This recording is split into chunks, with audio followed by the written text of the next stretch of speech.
நம்முடைய அரசியலமைப்பு சட்டம் நமக்கு வெறும் வாக்குரிமைகளை மட்டும் வழங்கவில்லை. 18 வயது வந்தவர்களுக்கு வாக்குரிமை என்ற அந்த உரிமைகளை மட்டும் வழங்கவில்லை. அதை காட்டிலும் மிக முக்கியமானது, ஒவ்வொரு இந்திய குடிமகனும் சுதந்திரமாக சிந்திப்பதற்கும் தான் சிந்தித்ததை வெளிப்படுத்துவதற்கும், பேசுவதற்கு, எழுதுவதற்கு, புத்தகங்கள் வெளியிடுவதற்கு, ஏடுகளில் கட்டுரைகள் வெளியிடுவதற்கு அந்த சுதந்திரம் வழங்கப்பட்டு இருக்கிறது. இது அடிப்படையான உரிமை. பல உரிமைகளில் இது ஒரு அடிப்படையான உரிமை.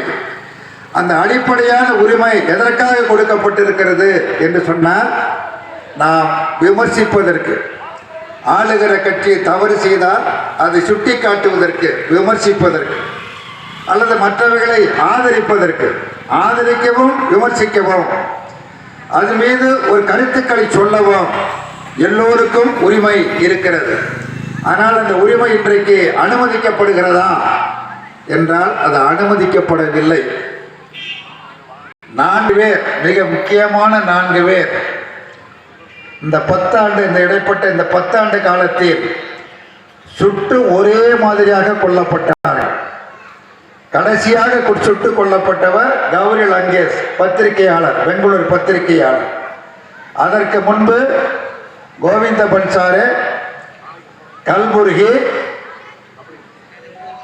நரேந்திர தபோல்கர், இந்த 4 பேரும் சுட்டுக் கொல்லப்பட்டார்கள்.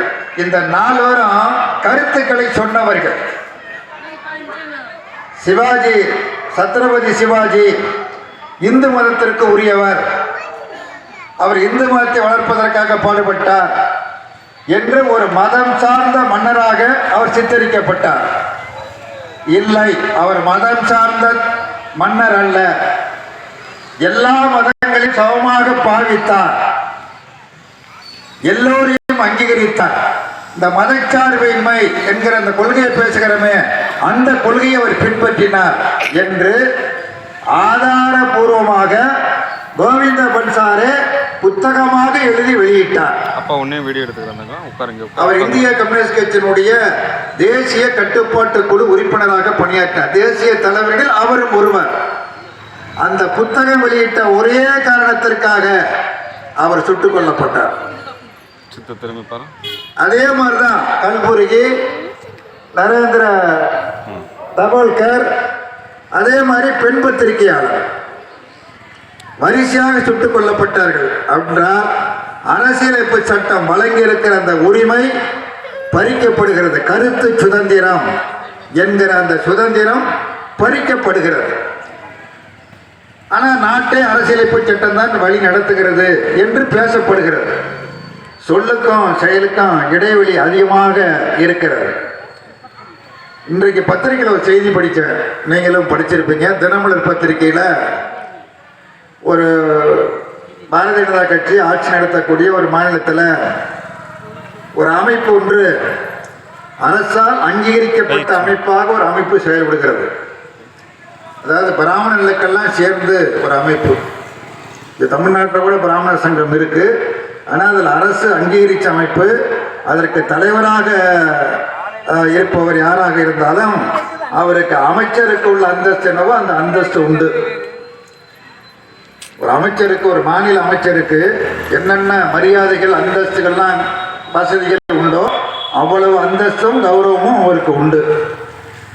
அவர் நேற்று பேசினதா அல்லது அறிக்கையா இன்னைக்கு தினமலர் பத்திரிகையில் செய்தி வந்திருக்குது.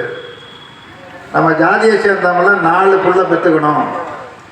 4 புள்ள பெற்றுக்கிட்டால் அவங்களுக்கு 1 கோடி ரூபாய் இந்த அமைப்பின் சார்பாக பரிசு வழங்கப்படும். ஏன்னா நம்ம அமைப்பு, நம்ம பிராமணர்கள் எண்ணிக்கை நாளுக்கு நாள் குறைகிறது, அதனால் மற்றவர்கள் எண்ணிக்கை அதிகமாகிறது என்று பகிரங்கமாக பேசி பத்திரிகையில் செய்தி வருது. இது நோக்கம் என்ன? இப்படி ஒவ்வொருத்தரும் இப்படி போட்டுக்கிட்டு அப்படி ஆரம்பித்த நிலைமை என்னவாகும்? யாருக்கு இன்னைக்கு ஒரு யதார்த்தமாக உண்மையில் யாருக்கு பாதிப்பு, இன்றைக்கு நாட்டில் யாருக்கு பாதிப்பு ஏற்பட்டிருக்கு அப்படின்னா, சிறுபான்மை மக்கள். அவர்கள் இந்துக்களா, கிறிஸ்தவர்களா, இஸ்லாமியர்களா, சிறுபான்மை மக்கள் ஒரு அச்சத்தோடு வாழ்கிறார்கள்.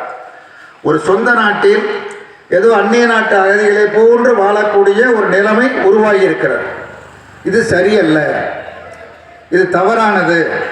இது அரசியலமைப்பு சட்டத்தில் சொல்லப்பட்டிருக்கிற அந்த மதச்சார்பின்மை என்கிற அந்த கொள்கைக்கு முரணானது. மதச்சார்பற்ற ஜனநாயக சோசியலிச குடியரசு என்று இடையில் திருத்தப்பட்டது உண்மைதான். அவசர நிலை பிரகடன காலத்தில் இந்திரா காந்தி அவர்கள் பிரதமராக இருந்த பொழுது சோசியலிசம் என்கிற வார்த்தை சேர்க்கப்பட்டது. மதச்சார்பற்ற ஜனநாயக சோசியலிச குடியரசு. இந்த மதச்சார்பற்ற சோசியலிச இந்த ரெண்டு வார்த்தைகளும் இருக்கக்கூடாது, அது அரசியலமைப்பு சட்டத்தில் இருந்தே நீக்கப்பட வேண்டும், எடுக்க வேண்டும் என்று ஏராளமான கிளர்ச்சிகள்லாம் நடைபெற்றது. அது எதுவும் பயனளிக்கவில்லை என்கிற காரணத்தினால் உச்ச நீதிமன்றத்தை நாடினார்கள். பாரதிய ஜனதா கட்சியினுடைய மூத்த தலைவராக கருதப்படுகிற சுப்பிரமணிய சுவாமி அவர் உட்பட வேறு பலர் அவருக்கு ஆதரவாக அந்த அமைப்பை சேர்ந்தவர்கள் வழக்கு போட்டார்கள். நீதிமன்றம், உச்ச நீதிமன்றம் நிராகரித்து விட்டது.